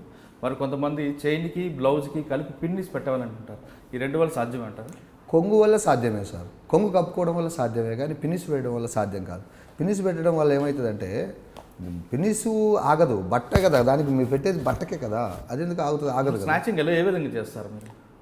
కొంతమంది వచ్చేసేమో ఇప్పుడు కొంతమంది పూలు కోసుకోవడం పూజకి ఏదో ఒకటి చేస్తుంటారు కదా, కొంచెం వృద్ధాప్యంలో ఉన్నోళ్ళు, మరీ వయసు ఉన్నోళ్ళు, కలబడే వాళ్ళు కాకుండా ఉన్నోళ్ళు, వాళ్ళు ఏం చేస్తారంటే అది ఎమ్ము వేరే ఎమ్ము. ఎలా అంటే బండి ఒకడు నడుపుతుంటాడు, ఆపుతాడు ఒక దగ్గర, ఇతను పోయి ఏం చేస్తాడు, మెల్లగా ఆమె అటు తిరిగి పూలు కోసుకుంటాడు కదా, పూల మీద ఉంటుంది ఆలోచన, వీడు వెనక నుంచి పోయి గుంజుకుంటాడు వాడు. అప్పుడు కింద పడతారు, కలబడతారు, అంటే రన్నింగ్లో లేదు కాబట్టి అది తెగబడి కింద పడి మెడ తెగడం కానీ అలాంటివి జరుగుతాయి సార్. చాలా కొన్ని సీసీ ఫుటేజ్లు చూసా, చైన్ చెంపుకొని వెళ్ళిపోతున్నప్పుడు ఆ మహిళ తెగిపోయి కింద పడి ఏడుస్తుంటుంది, బండితో పాటు ఈడ్చుకెళ్ళిపోతుంటారు. అవును, అప్పుడు బాధ అనిపించదా? బాధే, చాలా పెద్ద బాధ. అలాంటి అఫెన్స్ అసలు చేయకూడదు కూడా. ఎందుకంటే ఒక మనిషి ప్రాణం తీయడానికి కాదు, మనం వాళ్ళు సొమ్ము తెచ్చుకుంటానికి పోయినప్పుడు వాళ్ళని గాయపరిచి రావాల్సిన అవసరం మనకు లేదు కదా. గాయపడకుండా కూడా తెచ్చుకోవచ్చు. స్నాచింగ్లో ఎన్నో రకాలు ఉన్నాయి. గాయపడకుండా తెచ్చుకోవడం అంటే ఆపోజిట్ వెళ్ళామనుకోండి, ఉట్టిగానే కట్ చేసి కట్ కాకపోతే వదిలేసే, ఇంకోటి చేసుకో.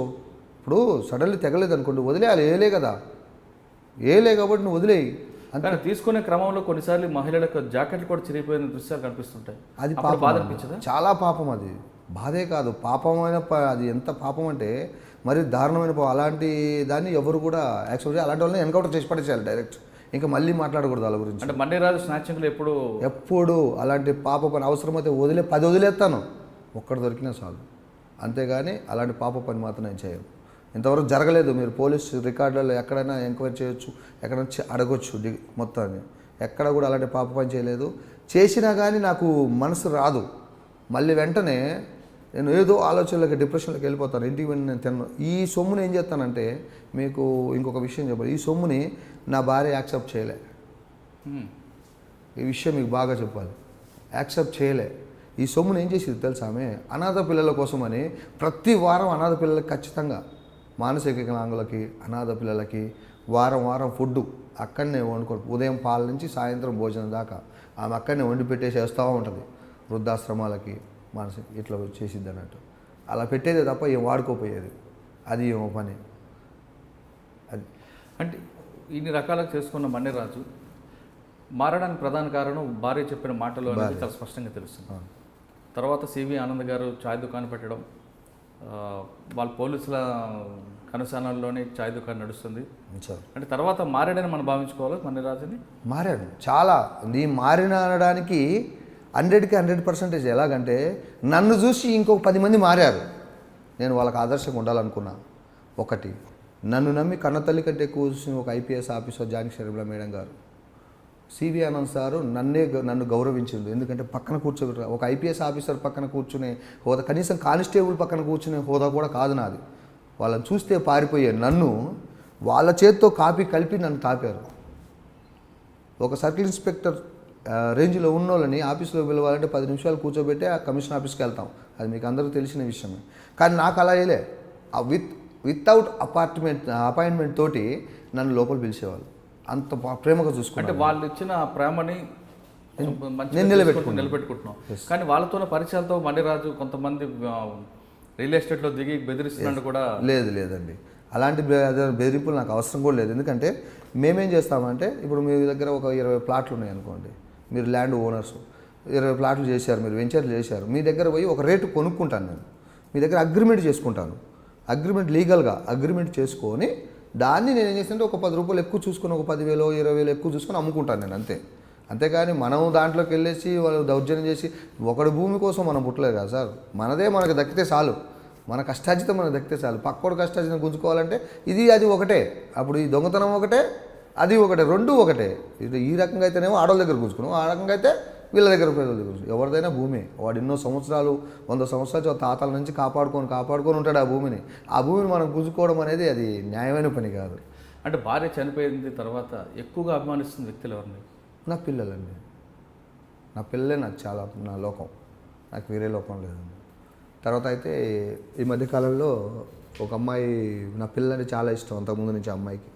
కాకపోతే ఎప్పుడు కూడా నాకు అలాంటి ఉద్దేశాలు మీరు డిపార్ట్మెంట్లో ఎవరినైనా చెప్తారు ఆ విషయం. ఎందుకంటే నా భార్య అంటే నాకు ఎంత ప్రేమ, అంత ప్రేమ. నేను నా భార్య కోసం ఏదైనా చేయడానికి సిద్ధం అన్నట్టు అలాంటి వాడిని నేను. అయితే ఆమె చనిపోయినాక చాలా నేను మెంటల్ అయిపోయాను కొంచెం. ఒక 2 months అయితే అసలు నాకు బండి ఉండే, షైన్ బండి. ఆ బండి తీసుకొని పోయి మన రాధిక దగ్గర చచ్చిపోవాలని చెప్పేసి జిహెచ్ఎంసీ లారీ ఉంటుంది, దానికి గుద్దేశాను. లారీ మొత్తం ఇది బండి మొత్తం తుక్కు అయిపోయింది, కొత్త బండి. అది నాకు దేవుడు నాకు ఇంకా రాత పెట్టాడు కాబట్టి బతికాను. మళ్ళీ నాకేం కాలేదు. అర్ధరాత్రి మా ముసలి వాళ్ళిద్దరు ఉండి నన్ను తీసుకుపోయి పక్కన నిలబెట్టి ఏందయ్యా ఇట్లా చేసినావు, చచ్చిపోయేటోడి కదా. ఇంత దెబ్బ తగలేదండి నాకు, కొంచెం దెబ్బ తగలేదు. అయితే అది కూడా నా భార్య అనుకుంటాను నేను, ఎందుకంటే నాకు డ్రైవింగ్లో నిద్రపోయే అలవాటు ఉంది. క్షణక్షణం నా భార్య ఇట్లా కొట్టి లేపుతుందండి నాకు. అప్పుడు లేపుతుంది, ఇప్పుడు లేపుతుంది. నిద్రపోయే అలవాటు నాకు బాగుంది డ్రైవింగ్లో, బైక్ మీద కానీ కార్ మీద కానీ. డ్రైవింగ్లో అట్నే నిద్రపోతాను, ఆటోమేటిక్గా నిద్ర వెళ్ళిపోతాను. ఆమె ఎప్పుడు ఇట్లా లేపే నిద్రపోకని లేపుతుంటుంది. అదే అలవాటు ఇప్పుడు కూడా నిద్రపోతూనే ఉంటాను, రన్నింగ్లో నిద్రపోతుంటాను మంచి స్పీడ్లో. అయినా కానీ ఆమె లేపుతుంది, అంత ప్రేమగా చూసుకుంటుంది. ఇప్పుడు కూడా నేను ఒక మాట ఏంటంటే, దేవుని కాడ కొట్లాడి మళ్ళీ ఒక అమ్మాయిని నాకు చేసేటట్టు చేసింది సార్. నన్ను ఎవరు చేసుకుంటారు సార్? దుర్మార్గునని తెలుసు, నేరస్తుని తెలుసు. ఇప్పుడున్న కాలంలో ఎవరు చేసుకుంటారా? మంచిగున్నోడికే పిల్లని ఇవ్వాలంటే 100 రకాలుగా అడుగుతారు. అలాంటిది ఒక మంచి కుటుంబం నుంచి అమ్మాయి ఇష్టపడి పిల్లల్ని ప్రేమగా చూసుకుంటూ మా అమ్మ నాన్నతో మంచి కలిసి ఉండి సేమ్ ఈమె ఎలా ఉండేదో ఈ అమ్మాయి అలా ఉంటుంది. దేవుడు అలా ఇచ్చాడు నాకు. అంటే ఈ విషయంలో కూడా ఈమె కొట్లాడపోతే దేవుడు ఇచ్చేవాడు కదా. దేవుడికి నాకు ఎప్పుడు ఈ శత్రుత్వమే. ఎందుకంటే నా భార్య ఎప్పుడైతే చచ్చిపోయిందో అసలు చర్చికి పోవడం మానేసిన, బైబిల్ పట్టుకోవడం మానేసిన, నాకు ఈ దేవుడు అంటేనే అసలు లేడు అనే దారికి వచ్చేసినాను. ఎందుకంటే జైల్లో మళ్ళీ బైబిల్ బోధ చేసింది నేనే, మెసేజ్ చెప్పేది నేనే. అలా ఎదిగాను జైల్లో, మెసెంజర్ని అయ్యాను, జైల్లోనే అయ్యాను 2 years.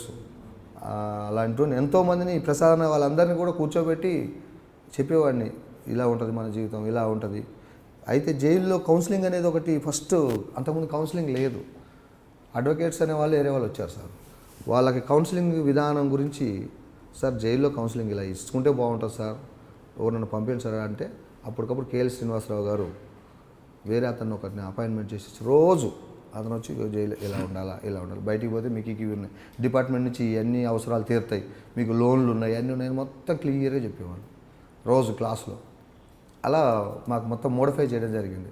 దానివల్ల నేను రాగానే నేను ఎప్పుడైతే టీ స్టాల్ పెట్టుకొని ఒక రేంజ్లో ఎదుగుతున్నానో, వీళ్ళు ములాఖాత్ వచ్చినప్పుడు జైలు పేషీలకు కోర్టు వేసేటప్పుడు గొలుసులు వేసుకుని వెళ్తుంటారు కదా, వాళ్ళకి అన్ని వస్తువులు ఇస్తూ ఉంటాను నేను. ఇచ్చినప్పుడు వాళ్ళకి సంతోషం, అరే మా వాడు ఇంత రేంజ్లో నేను పోలీసు వాళ్ళు టచ్ చేయరా అన్న. దాన్ని ఎందుకు టచ్ చేస్తారు? ఇది పోలీస్ స్టాల్. డైరెక్ట్గా చెప్పుకునేవాడిని నేను, ఇది పోలీస్ స్టాల్ అని చెప్పుకునేవాడిని. అట్లా ఉంటే ఆ ధైర్యం వల్ల ఫస్ట్ రాజు అని అతను వచ్చాడు, కూకట్పల్లి ఆయన. అతను మారాడు, అతనికి ఒక టీ స్టాల్ పెట్టించారు. తర్వాత ఈ ప్రసాద్ వచ్చాడు, ప్రసాదానికి ఎల్బీ నగర్లో పెట్టించారు. ఈయన కేసు ఆయన శ్రీనివాస్ రెడ్డి వచ్చారు, ఆయనకి మన సాగర్ రోడ్లో పెట్టించారు. దాని తర్వాత ఈ బ్రహ్మచారి వచ్చాడు, బ్రహ్మచారికి అక్కడ మన ఉప్పల్లో పెట్టించారు. ఉప్పల్ నుంచి ఆయన ఇక్కడ కూడా పెట్టుకున్నాడు, చక్రపురంలో కూడా. శ్రీనివాసరెడ్డి చాలా రోజులు తిరిగాను నా చుట్టూ. ఇదే వెంకటరమణ సార్ దగ్గరికి వెళ్ళాను, ప్రభాకర్ రెడ్డి సార్ దగ్గరికి వెళ్ళాను. సరే నువ్వు రెడీ చేయవాడిని, వాడికి కొంచెం పెట్టుబడి కూడా నేను పెట్టించాను. ఇప్పుడు నేను చేసే పనులు ఏంటంటే సార్, ఎవరన్నా లోపల నుంచి వస్తే నా దగ్గరకు వచ్చి అడిగితే వాళ్ళకి హెల్ప్ చేయడానికి నేను ముందుంటాను. వాళ్ళకి హెల్ప్ చేసి వాళ్ళకి ఏదైనా పెట్టడానికి నేను ముందుంటాను. ఫస్ట్ నేనే పెట్టియాలనుకుంటాను, ఎందుకంటే నేనే ఇంటర్వ్యూ చేయాలనుకుంటాను వాళ్ళ గురించి. ఎందుకంటే మారాలనుకుంటోడికి మంచి ముందు బలం అనేది ఒకటి ఉండాలి. వెనక బలం లేకపోతే ఎవడు కూడా ఏం చేయలేడు సార్. ఇప్పుడు పెట్టుకోపోరా టీ స్టాల్ అంటే వాడు ఆడ పెట్టుకుంటాడు. సపోర్ట్ ఇచ్చేవాడు కావాలి, డిపార్ట్మెంట్ సపోర్ట్ కావాలి. ఎందుకు వాడిని ఎవరు పట్టుకోకుండా. ఎకనామికల్ సపోర్ట్, డబ్బులు సపోర్ట్ కావాలి. డబ్బు సపోర్ట్ కావాలంటే ఎవరు ఇవ్వాలి? మాలాంటి వాళ్ళు నిలదొక్కున్న వాళ్ళు మేము పెట్టాలి, అలా పెడతాం. రాజు, ఫైనల్గా చెప్పు. కొన్ని చెయ్యని నేరానికి జైలుకి వెళ్ళి తర్వాత కొన్ని సంఘటనల ద్వారా నేరాలు బాట పట్టావు. తర్వాత మీ భార్య చెప్పిన మాటలతో మారావు. ఇప్పుడు మారిన రాజుగా కనిపిస్తున్నావు. ఇప్పుడు కొంతమంది ఇప్పుడున్న యువకులు ఈజీ మనీ కోసం క్రైమ్ బాట పడుతుంటారు. అటువంటి వాళ్ళు ఆ బాట పట్టకుండా ఉండాలంటే పాత నేరస్తుడిగా ఏం సలహా ఇస్తావు? వాళ్ళకి ఏం చెప్తున్నా అంటే, వాళ్ళు ఇప్పుడు ఒకవేళ నేరాలు చేస్తే, మేము చేసినప్పుడు మా అనుభవం ఏంటంటే, నేరం వల్ల ఏమవుతుందంటే అమ్మా నాన్నకి దూరం అవుతాం, కనీసం వాళ్ళకి జ్వరం వచ్చినా ఏదొచ్చినా నువ్వు చూసుకోలేవు. ఎందుకు చూసుకోలేవు అంటే నీకోసం పోలీస్ వేట నడుస్తుంది. నీ దగ్గర ఎన్ని కోట్లు ఉంటే ఏం లాభం? ముందు మానసికంగా వాడికి ఏంటంటే వాడు మానసికంగా చచ్చిపోతాడు. ఫస్ట్ ఫ్రీడమ్ అనేది ఉండదు, లోకంలో తిరిగే ఫ్రీడమ్ ఉండదు వాడికి. ఎట్లా ఫ్రీడమ్ ఉండదు? పోలీసు నిన్ను గుర్తుపట్టదు, నువ్వు ఎవరో తెలియదు. అయినా సరే నీలో భయం అనేది అతను చూడగా నీలో భయం స్టార్ట్ అవుతుంది. ఎందుకంటే తప్పు చేసినాం కాబట్టి, నన్ను నేను గుర్తుపట్టినేమో, నన్ను పట్టుకుంటాడేమో. ఈ టెన్షన్స్ ద్వారా ఆయుష్ కూడా 100 ఏళ్ళు ఉండాల్సి ఆయుష్ నీకు 20 ఏళ్ళు 30 ఏళ్ళు. ఎందుకంటే ఆ టెన్షన్లో ఏం చేస్తావో, ఏడవై గుద్దుకుంటావో, ఏం చేస్తావో. ఇంకొకటి ఏంటంటే స్నాచింగ్ చేసి పోయేటప్పుడు ఎందరో కాలు చేతులు ఇరిగిన వాళ్ళు ఉన్నారు. దానికి అడ్వాంటేజ్గా మనము ఇదని తీసుకుందాం. బైర్ శ్రీహరిని స్నాచింగ్ చేశారు, బండి స్పీడ్గా వెళ్తున్నారు, డివైడర్ గుద్దారు. ఏమైంది? ఈ తొడ ఇక్కడికి కట్ చేసేసారు, కటింగ్ అయిపోయింది హాస్పిటల్లో. తర్వాత పోలీసు వాళ్ళు కూడా పోయి ఇంక వీని తీసుకుపోయి మనం ఏం చేస్తాం అని వదిలేశారు. వదిలేస్తే వాడు ఏమైనా బతికిండా? 3 నెలల తర్వాత వాళ్ళ భార్య ఇంకొకరిని చేసుకొని, 3 పిల్లల తల్లి వీడితోటినప్పుడు ఇంకొకరిని చేసుకొని వీడి దగ్గరికే వచ్చింది. ఏం చేయాలయ్యా, నువ్వు ఇట్టున్నావు, మరి నాకు అన్నం పెట్టాలి అంటే కట్టుకున్న భార్యను కూడా నువ్వు కాపాడుకోలేని దుస్థితిలో నువ్వు ఉంటావు అన్నట్టు కాదు. నేరం అనేది అదే. ఇక నేరం చేసేవాడికి ఏంటంటే ఎక్కడ పుట్టగతులు ఉండవు. వాడెక్కడ కూడా ఇంకా ఎట్లా అంటే వాడు చరిత్రహీనుడు అన్నట్టు. ఇంకా వాడు కుటుంబంలో లెక్కలేదు, ఊర్లో లెక్కలేదు, సమాజంలో లెక్కలేదు, సొంత కట్టుకున్న భార్య దగ్గర లెక్కలేదు, కన్న పిల్లల దగ్గర కూడా లెక్క ఉండదు. ఎందుకంటే నేరం చేసినోడు కన్న పిల్లల ముంగల్నే తాగుతున్నాడు, బయటికి పోయి తాగలేడుగా. నిన్ను బట్టి నీ పిల్లలు కూడా ఆ రోటే ఆలోచిస్తారు. Easy money. ఎందుకంటే నువ్వు భార్యతో నువ్వు చెప్పుకుంటుంటావు, ఇట్లా చేసుకొచ్చినా, అట్లా చేసుకొచ్చినా. వీళ్ళు వింటారు, ఓహ్ ఇంతేనా. 10th క్లాస్ కూడా దొంగతనాలు చేసిన పిల్లలు ఉన్నారు సార్ ఇప్పుడు. ఇని తల్లిదండ్రుల వల్లనే పిల్లలు ఇని. ఇప్పుడున్న యూత్ ఏంటంటే ఏదో డబ్బులు వస్తే 5 నిమిషాలు డబ్బులు తీసుకురావచ్చు, కేసు ఏముంది, జైలుకి పోతే 3 పూటలు పెడుతున్నారు, తిందాం వద్దాం, ఎవరు మనల్ని ఏమంటారు. ఇప్పుడు అట్లా లేదు సార్. జైలు లాగానే ఉంది. జైలు లాగానే ఉంది. వీళ్ళకి తెలియని విషయం ఏంటంటే జైలు లాగా కనబడుతుంది. ఇదివరకు సిగరెట్లు వచ్చాయి, బీడీలు వచ్చాయి, మందు వచ్చేది, అన్నీ వచ్చాయి, ఎస్కార్డులు అమ్మాయిలు వచ్చేవాళ్ళు, అన్నీ వచ్చాయి. కానీ ఇప్పుడు అలా కాదు. ఓన్లీ చదువుకో, లోపల పోగానే ఫస్ట్ చదువుకు ఎవరెవరికి చదువు ఎంత వచ్చు, అది ఈ చదువు రానోడు ఏ చదవాలి, ఈ క్లాస్ లేనోడు నెక్స్ట్ క్లాస్కి పోవాలన్నా వద్దా, ఇది చదువు మీద ఇంట్రెస్ట్. బయటికి రాగానే జాబులు. అవును, అంతే. నువ్వు చదివితేనే జాబు, సంతకమైనా నేర్చుకొని రావాలి. వాడికి ఇంకంటే లోపల పోయిన కానీ ఫ్రీడమ్ లేదు. ఒక సిగరెట్ ఉందనుకో బయట అలవాటు, లోపల పోతే సిగరెట్ తాగే లేదు. నీ తల్లిదండ్రులను కూడా మాట్లాడాలంటే ఇంతకుముందు జాలిలోంచి అయ్యో ఇచ్చేవాళ్ళు, అంటే జాలీలు ఉండే. ఇప్పుడు ఓన్లీ గ్లాసు అవతల నుంచి నువ్వు మైకులో మాట్లాడాలి. అంటే కన్న తల్లిదండ్రులతో కూడా మనసు విప్పి మాట్లాడుకోలేని దుస్థితి అవసరం మనకి? అవసరం లేదు కదా సార్. అదే నువ్వు ఇక్కడ ఉన్నావు అనుకో. ఈరోజు నేను ఒకప్పుడు మా నాన్నతో మాట్లాడలేను, మా అన్నతో మాట్లాడి, ఎవరితో మాట్లాడాలన్నా ఎవరు నాతో మాట్లాడేవాళ్ళు కదా, భయపడేవాళ్ళు. నేను ఫోన్ చేయను, నా కన్న తల్లిదండ్రులు స్విచ్ ఆఫ్ చేసుకునేవాళ్ళు. పోలీసులు పోతే మాకు సంబంధం లేదు, వాడు కూడా మాకు తెలియదు అంటే. తల్లిదండ్రులు కూడా కన్ని పెంచి పెద్ద చేసిన తల్లిదండ్రులు, 20 ఏళ్ళు పెంచి పెద్ద చేసిన తల్లిదండ్రులు మాకు సంబంధం లేదనే పరిస్థితి తెచ్చుకున్నారంటే అది ఎవరిది తప్పు? నాదే పొరపాటు. కరెక్ట్. ఆ పొరపాటు ఈ పిల్లలు చేయకూడదు సార్. తల్లిదండ్రుల ప్రేమ లేకపోతే అసలు మనం ఎక్కడ ఎదగలేము. తల్లిదండ్రులు లేకపోతే మనం ముందుకు నడవలేము. ఎందుకంటే నడిపించేవాళ్ళు లేకపోతే మనం ఎప్పుడు గురువు అనేవాడు ఉండాలా. మనకు గురువు ఎవరు? తండ్రే గురువు కాకపోతే మనకు ప్రాబ్లం అవుతుంది. అంటే ఆ గురువును మనం పోగొట్టుకుంటే మన దారి ఎటుపోవాలో మనకు తెలియదు. దారి ఎటుపోవాలో తెలియక ఏదో ఒక దారిలో వెళ్ళిపోయి ఎవడో ఒక నాలంటోడు సోపర్ స్నేహం చేసి ఎక్కడో పోయి మళ్ళీ జైలు పాలవుతాడు. అలా కాకూడదు. ఓకే, రాజు కథ చాలా చక్కటి కథ. అండ్ అక్రమ కేసుల్లో అన్యాయంగా జైలుకి వెళ్ళిన రాజు తర్వాత పోలీసుల మీద కోపంతో వరుసగా స్నాచింగ్లు చేస్తూ భార్యకి ఇచ్చిన మాట ప్రకారం మంచి మనిషిగా మారాడు. ఇక్కడ రాజు చెప్తున్న స్టోరీలో చాలా కీలకమైన అంశం తీసుకోవాలి. మనం చేసిన పాపాలు మనకు తగలు, మనకు నచ్చిన వ్యక్తులు తగులుతాయి. అది మన కళ్ళ ముందే అనుభవిస్తున్నప్పుడు మనకు పడ్డ మానసిక శోభ అంతా ఇంత కానిది రాజు చాలా ప్రత్యక్షంగా అనిపించారు. ఆ పాపం అనేది ఇంత గతంలో లాగా పైకి వెళ్ళి చూస్తామని కాదు, మన కళ్ళ ముందే మనకు నచ్చిన వ్యక్తులే మనం చేసిన పాపాలకి వాళ్ళు శిక్ష అనిపించడం అనేది మాటల్లో చెప్పలేదు. కాకపోతే ఇకపై మాత్రం ఎవరు కూడా యువత ఈజీ మనీ కోసం నేరాల బాట పట్టి ఇలాగ కుటుంబ సభ్యులు దూరం అయ్యి తల్లిదండ్రులు దూరం అవ్వద్దనేది రాజు చెప్తున్న సారాంశం. ఇది ఈ వారం రాజుతో ఎక్స్ట్రా ఇంటర్వ్యూ. అయితే ఇక్కడ చాలా ముఖ్యంగా చెప్పాల్సింది, ఈ కార్యక్రమం ప్రధాన ఉద్దేశం ప్రతి ఒక్కరు నేరాల బాట పట్టమని కానీ ఇక్కడ పాత నేరస్తులు చెప్పిన పద్ధతిని చూసి నేరం చేయమని కాదు. ఇది పూర్తిగా నేరాల బాట పట్టొద్దని, అంతేకాకుండా పాత నేరస్తుల యొక్క అనుభవాలు తెలుసుకొని వాళ్ళు ఎలాంటి మానసిక శోభకు గురయ్యారు, అటువంటి ఇబ్బందులు మీరు పడకూడదు అనే ఉద్దేశంతో ఈ కార్యక్రమం ప్రధాన ఉద్దేశం. అంతేగాని ప్రతి ఒక్కరూ ఈ కార్యక్రమం చూసి నేరాల బాట పట్టమని ఉద్దేశం కాదు. ఇది ఈ వారం రాజుతో ఎక్స్క్లూజివ్ ఇంటర్వ్యూ. వచ్చే వారం మరో గెస్ట్తో మళ్ళీ కలుద్దాం. అంతవరకు నమస్కారం. నమస్కారం అండి అందరికీ. ఈ ప్రోగ్రాం చూస్తున్న అందరికీ కూడా నమస్కారం.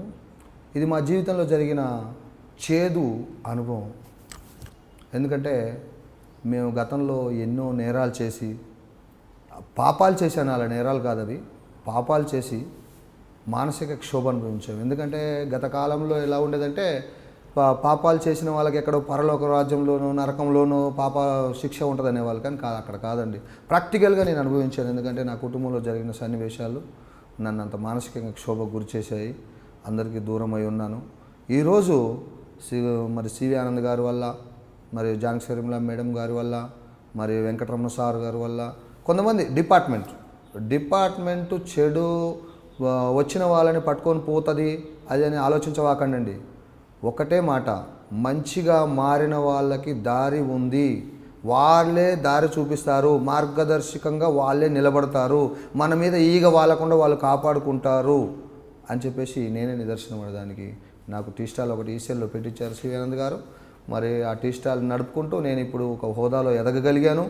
వారి పేరు మీద నేను ఒక గొప్ప వ్యక్తిగా ఎదగగలిగాను. ఇంకోటి ఏంటంటే నేరాలు చేయడం వల్ల ఎవరు బాగుపడే చరిత్ర లేదు. కాబట్టి మరి నా తోటి అబ్బాయిలందరికీ, యూత్ అబ్బాయిలకు ముఖ్యంగా చెప్తున్నాను, నేరస్తుడు ఎప్పుడు కూడా చరిత్రకారుడు కాలేడు, చరిత్రహీనుడే అవుతాడు.